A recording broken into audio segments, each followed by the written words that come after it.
Hello student, सुप्रभात। Tagore children academy Surajgarh की online class में आपका स्वागत है।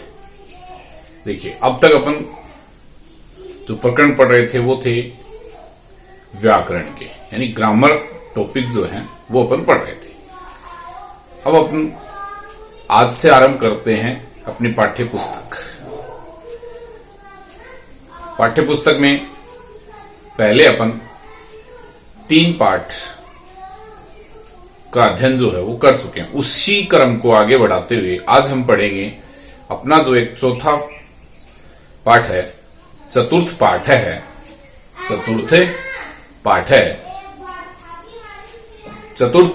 जो है उसका नाम क्या है? देखो, जंभस्व सिंह दंतास्ते गण। ये अपना जो है वो प्रकरण है आज का।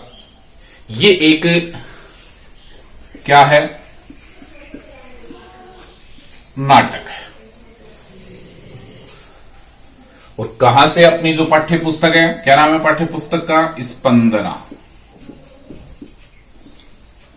स्पंदना से लिया गया है।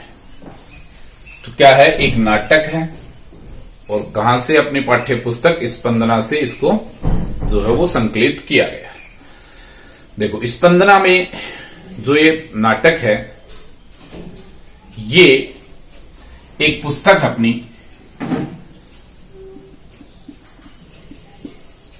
अभिज्ञान शाकुंतलम।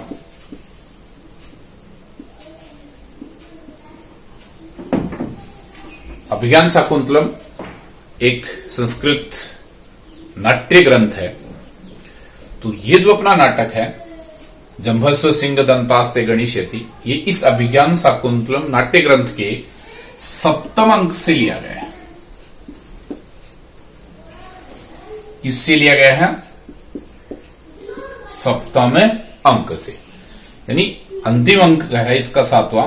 उस 7वें के अंतिम अंक से जो है ये अपना नाटक ग्रंथ जो है वो लिया गया है। किसमें है? स्पंदना में। देखो, अपनी इस पाठ्य पुस्तक में 2 नाटक है। एक आगे है, वो महाराणा प्रताप से संबंधित है, और ये अभिज्ञान शाकुंतल के 7वें अंक से उद्धृत है, संकलित है। जो अभिज्ञान शाकुंतल है, इसके लेखक हैं महाकवि कालिदास, जो कि संस्कृत काव्य के सर्वश्रेष्ठ काव्यकार हैं, महाकवि कालिदास। इन्होंने ये नाटक लिखा है, नाटक अभिज्ञान शाकुंतलम। ये नाटक सभी नाटकों में श्रेष्ठ नाटक कहलाता है, कहा जाता है। देखो, काव्येषु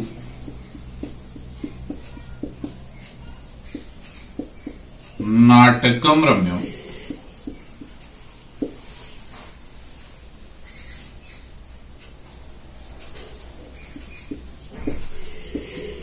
रम्या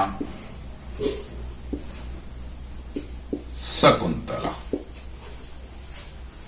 क्या कह रहा है? देखो कि काव्यों में, जितने भी काव्य हैं, उन सब काव्यों में नाटक जो है वो रमणीय है। तो काव्यों में नाटकम रम्यम, यानी सभी काव्यों में नाटक जो भाग है, देखो गद्य भाग होता है, पद्य भाग होता है, नाटक होता है, एकांकी होता है, ये सब चीजें होती हैं। तो नाटकेषु यानी नाटकों में, काव्यों में जो नाटक है वो रमणीय है। और वहां उन नाटकों में सबसे रमणीय जो है वो कौन है? अभिज्ञान शाकुंतलम। तो सबसे अधिक रमणीय जो है ना वो कौन है? अभिज्ञान शाकुंतलम। तो ये अपने को ध्यान रखना है, क्योंकि कई बार प्रश्न पत्र में इससे संबंधित प्रश्न पूछ लेता है कि जंभस्व सिंह दंतास्ते गणिष्यते इति पाठ कस्मिन ग्रंथे उद्धृत है। तो अपने को लिखना है अभिज्ञान शाकुंतलम। कस्मिन अंके? तो 7वें अंके। कवि? तो कालिदास। या ये पूछ ले कि काव्येषु नाटकम रम्यम तत्र रम्या शकुंतला, ये जो है किसके लिए प्रयुक्त हुआ है? तो आपको बताना है अभिज्ञान शाकुंतलम। तो ये अपना एक नाटक है। इस नाटक में अपने जो प्रश्न पत्र के अंदर जो प्रश्न आएगा वो आएगा एक संस्कृत व्याख्या। संस्कृत व्याख्या होगी, उस संस्कृत व्याख्या को अपने को कोई भी एक इस पार्ट का पैराग्राफ होगा, उसकी अपने को संस्कृत व्याख्या करनी। तो संस्कृत व्याख्या के लिए सबसे पहले हम संकेत के बाद में संदर्भ के बाद में प्रसंग के बाद में व्याख्या के बाद में उसका विशेष जो विवरण बचेगा, व्याख्यात्मक विशेष जो है वो सारा अपने को लिखना पड़ता है। इससे संबंधित प्रश्न भी आते हैं। तो ये अपना जो है वो आज का प्रकरण है, जंभस्व सिंह दंतास्ते गणिष्यति, यानी इसको हम जो है अध्ययन करेंगे। अध्ययन करने से पहले आपको बता दूं क्या कहता है। देखो इसका अर्थ देख लेते हैं। सिंह है, सिंह कह रहा है, देखो एक बालक होता है सर्वदमन नामक, वो कह रहा है किसको, सिंह से, कि हे सिंह जंभस्व है। जंभस्व का मतलब होता है मुख खोलो, मुख खोलो, ते यानी तुम्हारे, दंतान यानी दांतों की, गणिष्य से यानी गणना करूंगा या गिनूंगा। तो कह रहा है कि हे सिंह मुख खोलो, मैं तुम्हारे दांतों को गिनूंगा। ये इसमें कहता है। इसकी मूल कथा का सारांश देखो क्या है। ये मूल कथा यानी मूल कहानी है कि दानवों के साथ युद्ध विजय के बाद इस बालक का पिता होता है राजा दुष्यंत, वो जब वापिस लौटते हैं तब तो वो महर्षि मारीची के आश्रम में विश्राम करते हैं और वहां पर वो जो बालक सर्वदमन है उसको एक सिंह शिशु के साथ खेलता हुआ देखते हैं। उसको देखकर उस बालक व्यवहार चंचलता को देखते हुए उनके मन में उसके प्रति एक वात्सल्य उत्पन्न होता है। तो उस बालक की व्यवहार चंचलता और राजा जो दुष्यंत है उसके वात्सल्य उत्पन्न होने का मनमोहक वर्णन जो है, देखो तपस्विनी जो है वो खिलौना लेने जाती है, उसके बाद क्या घटना होती है उसका इसमें वर्णन हम करते हैं। कह रहा है देखो, परविश्य मरण मयूर हस्ता। तो कह रहे हैं देखो कि मरण मयूर हस्ता, मरण मयूर यानी मरण होता है मिट्टी, मयूर यानी मोर, तो मिट्टी का मोर, हस्ता यानी हाथ में लिए हुए, परविश्य यानी प्रवेश करके, परविश्य में प्रय जोड़ विस प्लस ल्यप प्रत्यय, तो मिट्टी का मोर हाथ में लिए हुए तापसी प्रवेश करके कहती है उस बालक से, तापसी तपस्विनी कहती है सर्वदमन, हे सर्वदमन शकुंतल लावण्यम प्रेक्षस्व। शकुंतल होता है पक्षी, लावण्यम होती है सुंदरता, प्रेक्षस्व का मतलब देखो। तो क्या कहती है वो तपस्विनी उस बालक से कि हे सर्वदमन पक्षी की लावण्य को देखो, अर्थात पक्षी की सुंदरता को देखो। बालह है बालक, सदृष्टि क्षेपम, सदृष्टि क्षेपम मतलब इधर उधर दृष्टि डालता हुआ, कुत्र वा मम माता, कहाँ है, मम यानी मेरी, माता यानी माता, कुत्र यानी कहाँ, तो कहाँ है मेरी माता, उभे दोनों तपस्विनी, दोनों तपस्विनी, नाम सदृशेन वंचितो मातुल वत्स्य। क्या कह रही है देखो कि नाम सदृशेन यानी नाम की समानता के कारण मातृवत्सल है, मातृवत्सल यानी माता से अत्यधिक मोह होने के, मोह रखता हुआ। तो कह रही है दोनों क्या कहती हैं देखो कि नाम की समानता के कारण, किसके कारण, नाम की सदृश यानी समानता के कारण माता से अत्यधिक मोह रखने वाला, माता से अधिक मोह रखने वाला यह बालक वंचितो यानी धोखे में पड़ गया है। किसमें पड़ गया? धोखे में पड़ गया है। द्वितीया दूसरी स्त्री तपस्विनी कहती है, वत्स हे पुत्र, अस्य मृत्तिका मयूरस्य रम्यत्वं पश्यति भणितो असि। कह रही है देखो, भणितो असि, मैंने ऐसा कहा कि अस्य यानी इस मृत्तिका मयूरस्य मिट्टी के मोर की रमणीयत्वम यानी रमणीयता को पश्यति देखो। इसमें रम्यत्वम जो है, इसमें रम्य प्लस तौ प्रत्यय है। तो कह रही है कि मैंने कहा है कि इस मिट्टी के मोर की सुंदर रमणीयता को अर्थात सुंदरता को देखो। राजा आत्मगतम मन में, किम वा शकुंतलेत्यस्य मातुराख्या, तो क्या इसकी माता का नाम शकुंतला है? तो क्या इसकी माता का नाम शकुंतला है? संति पुनः नाम ध्येय सदृश्यानि, संति पुनर्नाम ध्येय सदृश्यानि, कहता है किंतु नाम में समानताएं होती हैं। सदृश्यानि यानी समानताएं, नाम ध्येय यानी नामों में, किंतु नामों में समानताएं होती है, अर्थात एक नाम वाले अनेक लोग होते हैं। बाल है बालक, माता हे माता, रोचते में ऐसा भद्र मयूर है, भद्र होता है सुंदर, हे माता रोचते में ऐसा भद्र मयूर है। ऐसा यानी यह, भद्र यानी सुंदर, मयूर है यानी मोर, भद्र मयूर है, इसमें कर्मधारय समास है, भद्र है मयूर है, मयूर की विशेषता बता रहा है। तो कह रहा है कि हे माता ऐसा यह भद्र मयूर है यानी सुंदर मोर में रोजते मुझे अच्छा लग रहा है।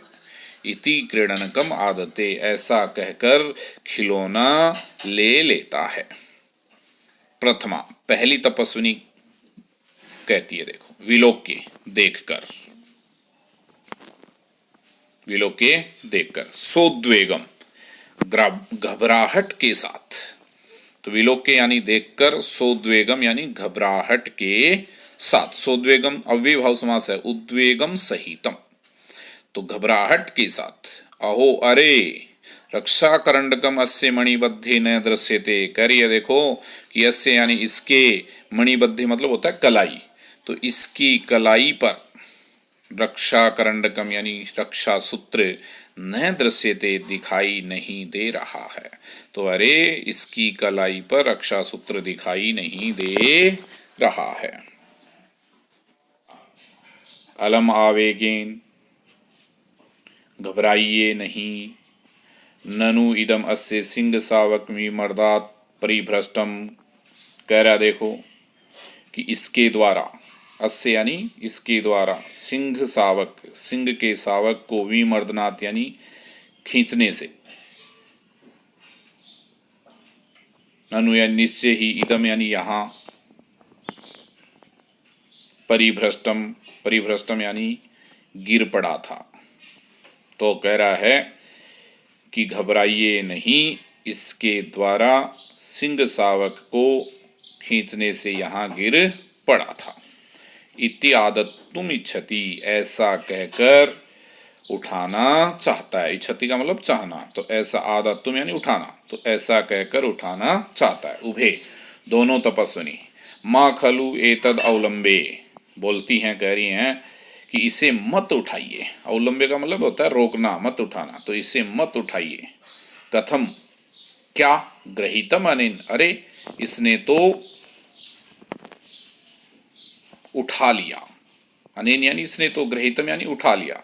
इति इस प्रकार, विस्मयात आश्चर्य से, परस्परम अवलोकियत एक दूसरे को देखती हैं। तो इस प्रकार परस्पर एक दूसरे को देखती हैं। राजा किमर्थम प्रतिषिद्धा, इसमें तो किमर्थम, तो आपने किस लिए, प्रतिषिद्धा यानी उठाने से रोका।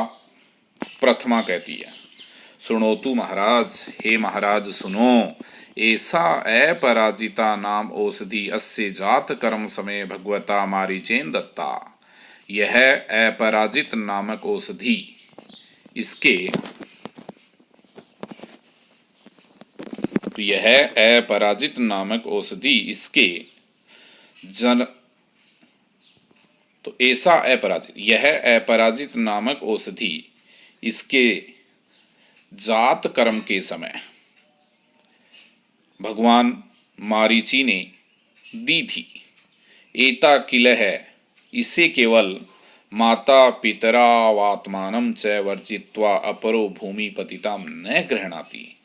तो एता यानी इसे, किल यानी केवल, माता पितरावात्मानं माता पिता और स्वयं को छोड़कर, वर्जित्वा यानी छोड़कर, अपरो यानी अन्य, भूमि पतिताम भूमि पर